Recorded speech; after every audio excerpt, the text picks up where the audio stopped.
truth. You can't handle the truth. We are the Mad Men of Masculinity. Your home for healthy masculinity. We're just real men having real conversations for you. Well, hello there.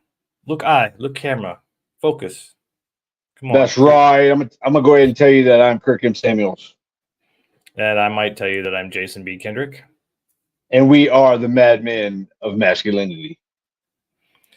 That's right. We're just real men having real conversations for you. For you. The reason I'm looking down is because I'm doing what other people should do. You're distracted. Using his ADHD No, skills. man. To I'm sharing. Oh, that's it. Sharing. Yeah, because sharing is caring.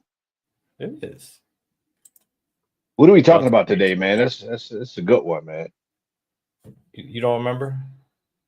You give me. I See, do, now you but make I'm just trying to set you up, man. I'm just trying to set you up to, Now you're making me depressed. Yeah. But yeah. I'll still put my smiley face on. All right. You think you ever been depressed? Daily. How about you?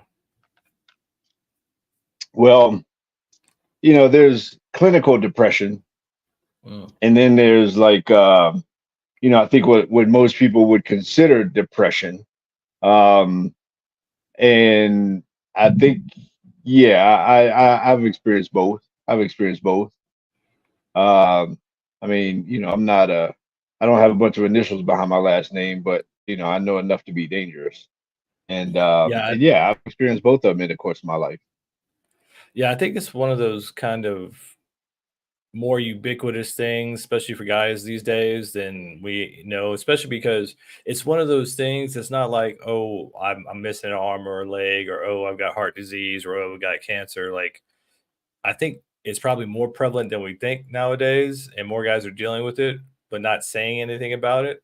And that's why I put that picture up there of like the little smiley face over the guy's face, because I think most guys are dealing with some form or going in and out of depression, but not even addressing it or acknowledging it, because it's one of those things like, unless you're in a therapeutic environment and saying, I think I'm dealing with depression, you pretty much get no love. You get made fun of, or you get people being like, suck it up and, rub some salt in it and rub some sand on it and walk it off, whatever. But I think because it was something for me that I never really thought much about. And then I think in my 30s, before my dad passed, he told me that he had dealt with depression most of his life.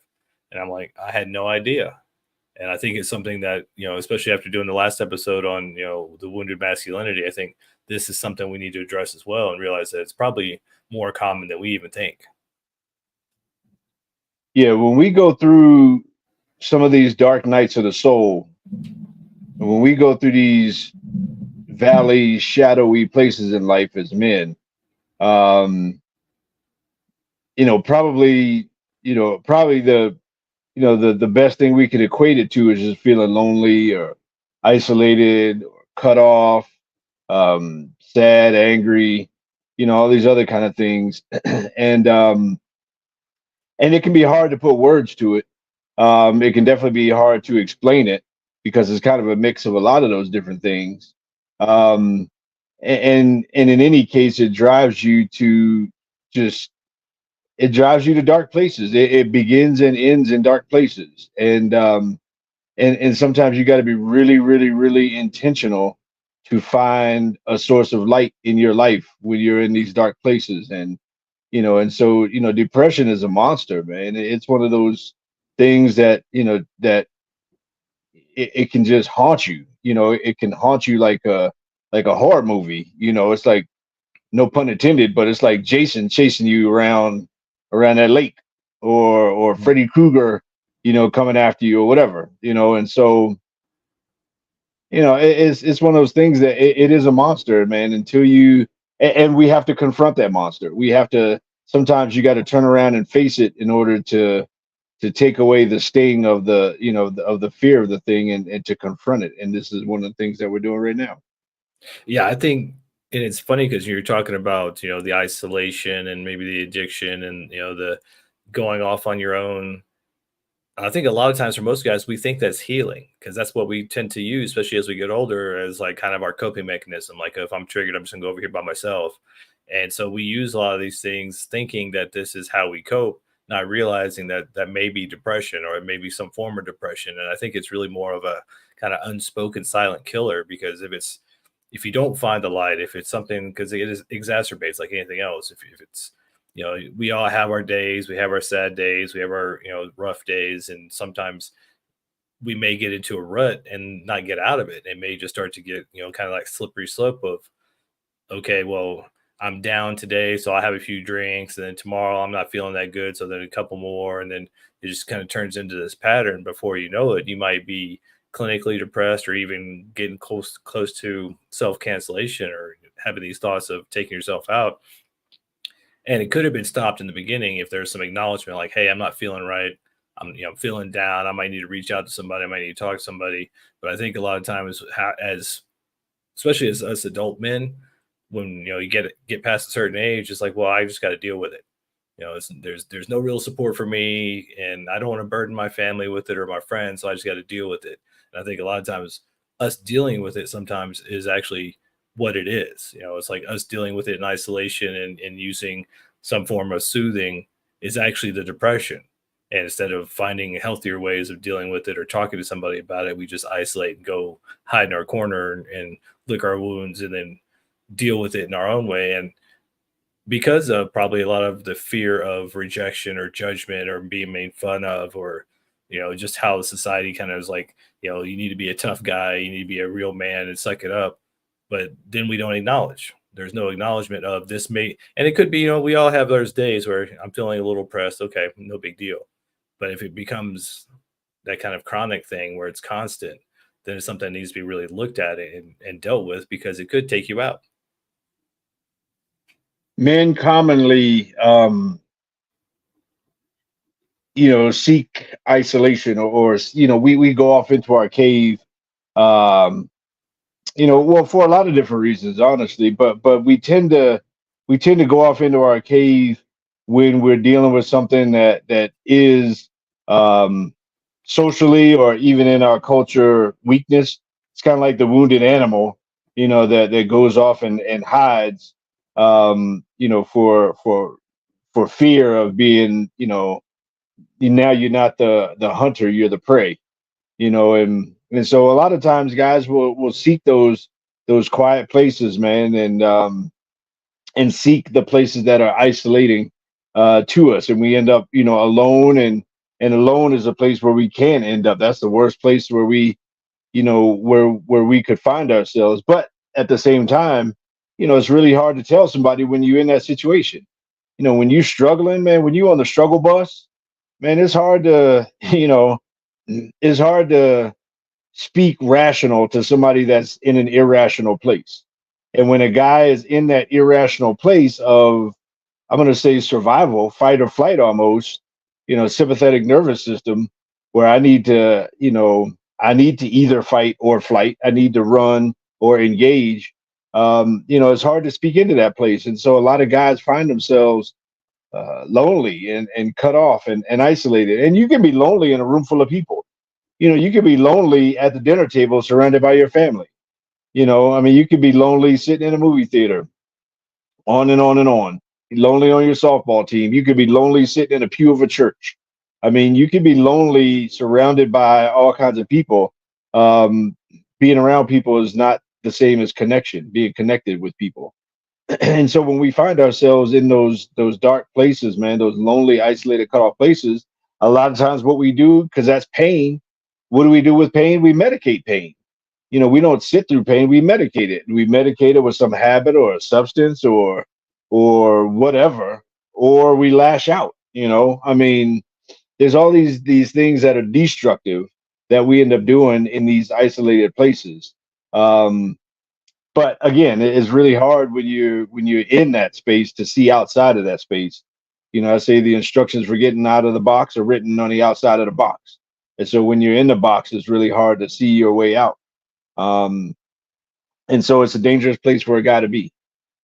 Yeah, I think it's one of the things is we promote so much checking in on your guys, checking on our fellas, and having a group of guys around you because I mean, I experiment with my own mental health all the time. Like the last time we went to the golf course, I was like, you were gone that one weekend to Vegas and all this stuff, and I was like, I was struggling with depression that week. Like it was just I don't know if it was the moon or the stars or just my hormones or whatever, but it was just like on me, and I couldn't quite get out of it. And it wasn't until like actually getting reconnecting and getting out of the golf course and being like, oh, okay, I got something almost like I got something to live for, I got something to do. And it's one of those things that's kind of like we as men need to acknowledge those times even to ourselves. I think that's the biggest thing is most of us don't acknowledge it not only to our brothers and our family and to the people that would care, but we don't even acknowledge it to ourselves that, oh, I'm feeling this way, I'm feeling down.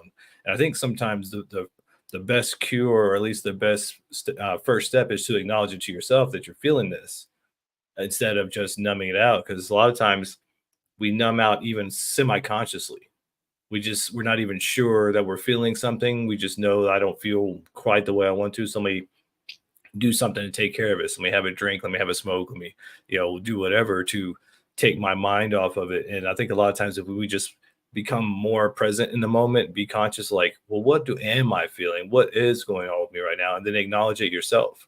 That at least shines the light on it. Because I think these things fester in the darkness. They fester in the secrecy of that we hold it to ourselves and don't even acknowledge it for ourselves that, hey, I'm feeling some kind of way because we're guys. We're not supposed to feel it. We're supposed to be stoic and we're supposed to be hard and strong and be the foundation. So we're just supposed to suck it up. But if we can't acknowledge it to ourselves and have a moment for ourselves to just be conscious of, I'm feeling a certain kind of way. And then hopefully you have somebody you can at least reach out, because sometimes it's just a matter of just saying, hey, I'm feeling a certain kind of way, and have somebody going, word, okay, you need me to do anything? It's like, no, I just need to like express that I'm feeling this way so I kind of get it off my chest.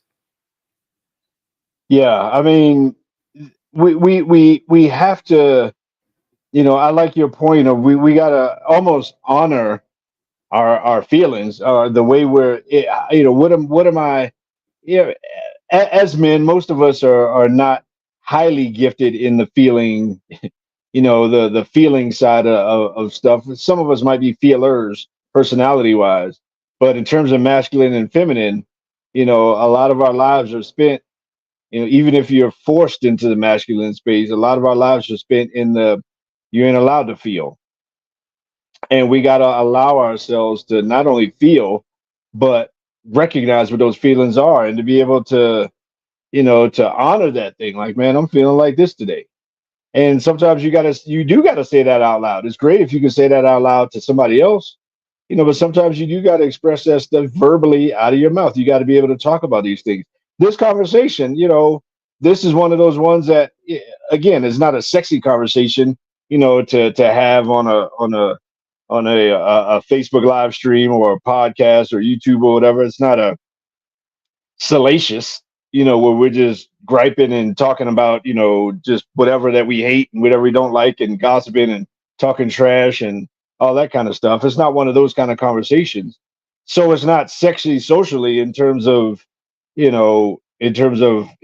ratings, if you will. But that's what I like about it. We got the guts to have these tough conversations, and guys got to be willing to have some tough conversations, say some things out loud, be able to say like, man, I'm struggling today, I'm dealing with this, or and it's not even like it has to be solved. It's not even like, because you say it, I gotta fix it, but just being able to say that stuff out loud is huge. But to be able to say it out loud, you got to be able to honor the feeling. You got to be able to honor the experience that you're having, and to allow that part of you to have a voice in your life, to not be suppressed and stuffed down and ignored and discounted and all those other kind of things. Because that just begins an internal conflict where part of you is and maybe it's the wounded boy inside of you that's just saying, hey, I'm triggered by this, or maybe it's a certain day of the year, anniversary of something.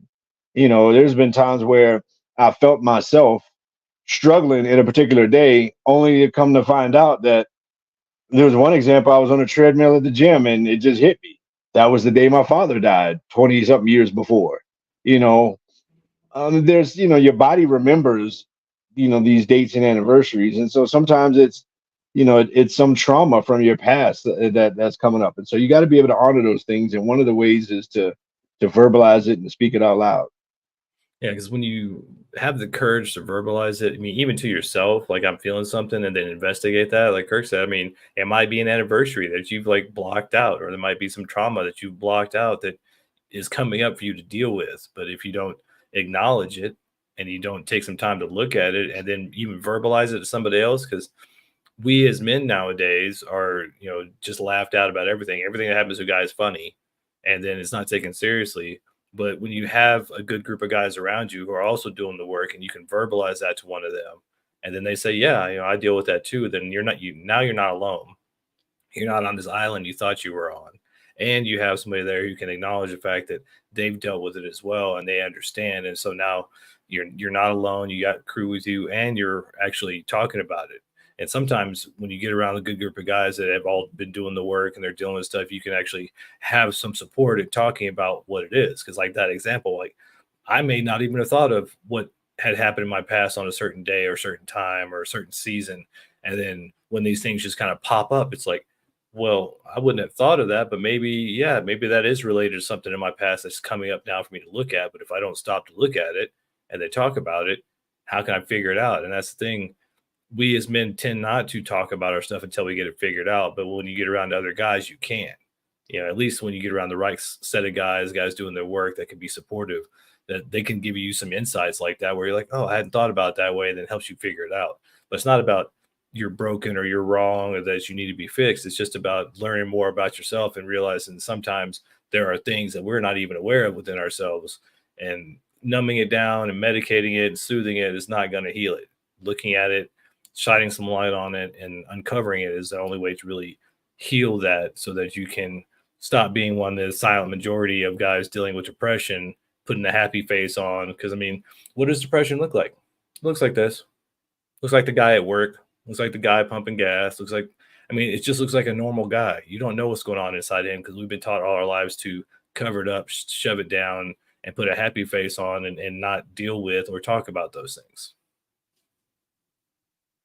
I was in therapy one time, well, several seasons of my life, and it was one of those times in my life where I felt like, I was really considering, just tapping out, just kind of ending it all. And I remember going into my therapy appointment, and I told him that, I kind of expressed that I was there, and I thought, before the appointment, I was thinking, oh man, I don't know if I should tell him, because if I tell him, all of a sudden he's gonna call some 1-800 number, and by the time I get outside, the jump out squad is gonna be there grabbing me, throwing me into a van, and going to lock me up for some 72-hour hold or something like that. And I was kind of expecting that reaction or that response, and I was surprised because when I told him that, he just kind of rolled with it, and he was just like, "Oh, really? Tell me about that." And then later on, I kind of asked him, like, "Hey man, why didn't you freak out? Like, why didn't you go overboard with intervention or something like that?" And he said, "Yeah, it's not like an official thing," but he said most of the time, if somebody talk about things that they're going through, and especially if somebody's willing to express it verbally, they're probably not, I would say they're less likely to take action, at least in that short time period, because they are expressing it, because they are communicating. It's the person that is not communicating, that you end up hearing they did what, and that's when everybody is surprised, when you see the Facebook post that somebody is not here anymore. And so being able to talk about stuff, man, is powerful. Being able to talk about stuff is freeing, is liberating, and being able to talk about stuff is safe. It helps you be safe. It creates safe spaces with other people. But being able to verbalize and express those things are important, man. and they're even important from the aspect of making you less of a danger. The person that is thinking about going out and doing something crazy out in society, if they were to stop and just have a conversation with somebody, then at least give rationality an opportunity to set in, or somebody to give you feedback, or just a vent. But being able to talk about that stuff, that's why this, again, us having this conversation, it ain't sexy, and and and it's not, it's not clickbait for sure. But it's hugely important, man, and it'd be great if we could begin to have more of these conversations in a broader sense in culture. If people would forward a video like this, or if people would, share something, or just say, or just us normalizing guys talking about these kind of things, I think is important.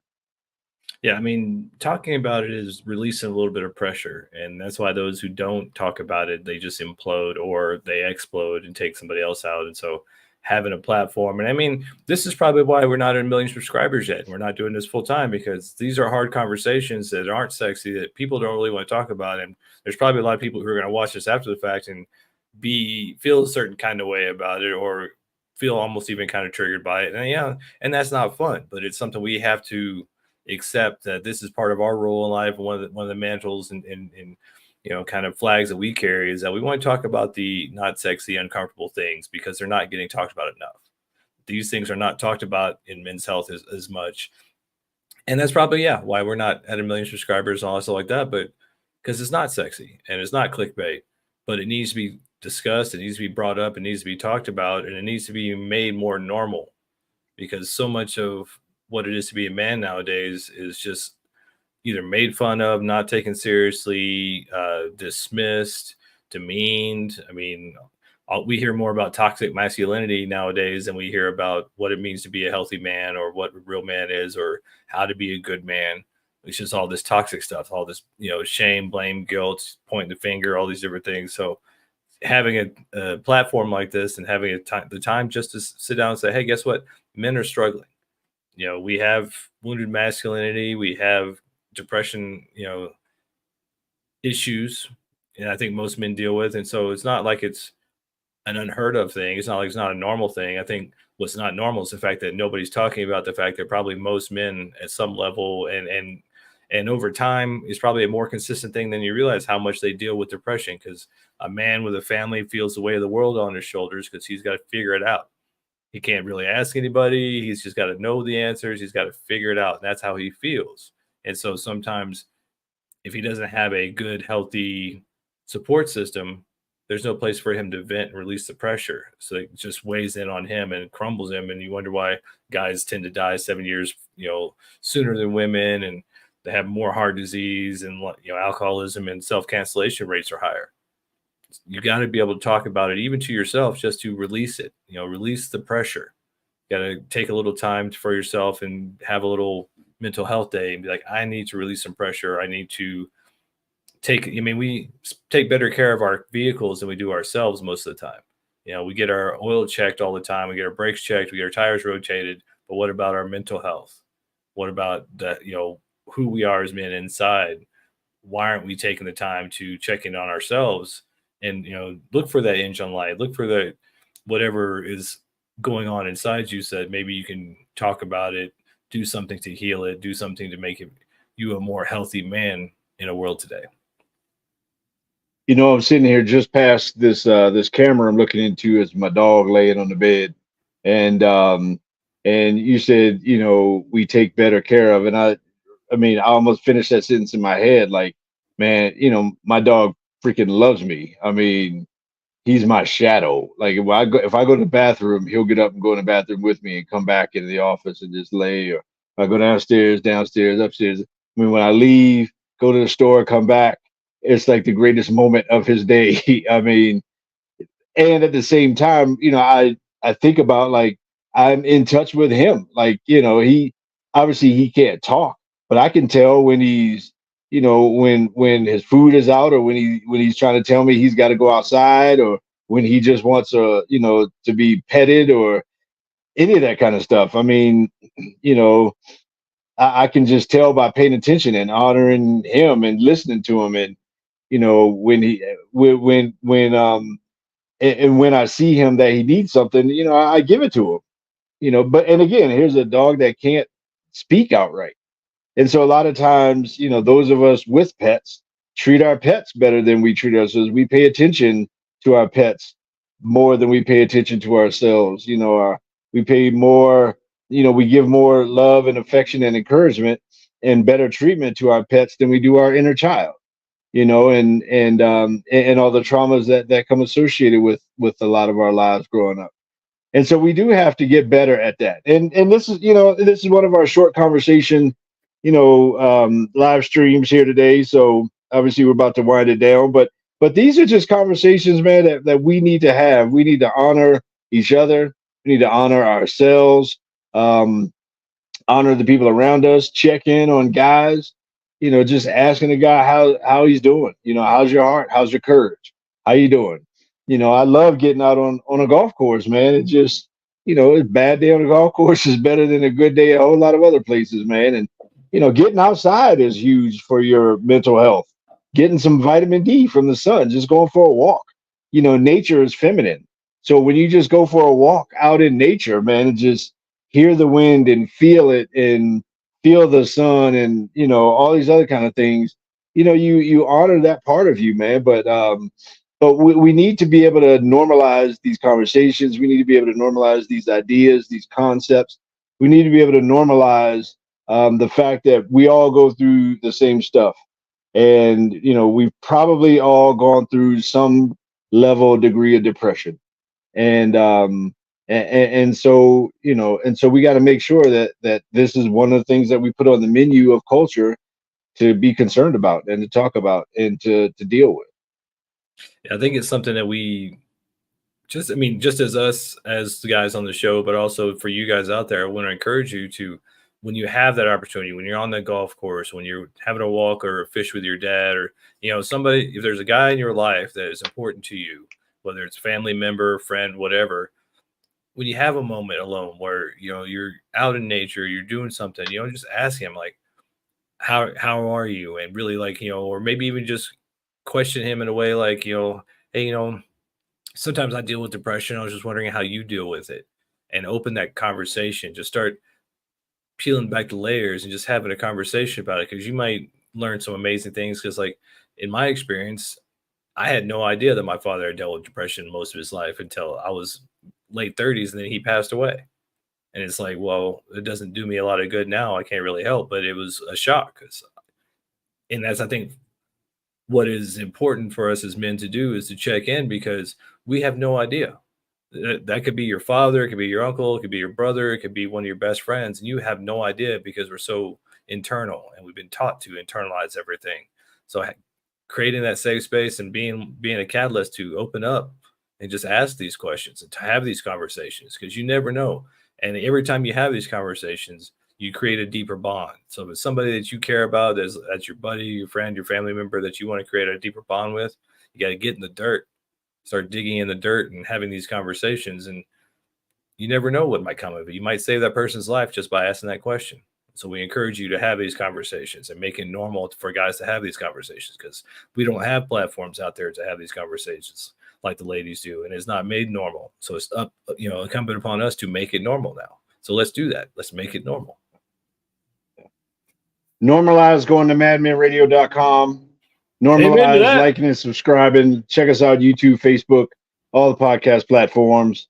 I had to update the credit card info the other day on Buzzsprout. So I know that's good. That's fresh. But holler at your boys, but what have you been depressed? Have you experienced that? What are your, what are your insights in terms of what that experience is like? Should we talk about it more in culture? Should we talk about it less? Let us know. Throw a comment down there. Again, share the conversation with another dude, or a guy in your life. So, holler at your boys. And with that, we'll be. Yeah. And make sure you mark your calendars, August 24th. If you're in the Denver metro area, go to menempowerment.net. Check out that awesome video that Kirk did, and click the button below to get your tickets, because we only have, 150 tickets available, and it's going to sell out quick. But we want to make sure we get to see you guys face to face, and we create this community that we're talking about, because we need more men to come together. And this is non-political, it's non-religious. It's just about men coming together to network, create a better community together. So make sure you check us out. And until next time, we as the Madmen are out.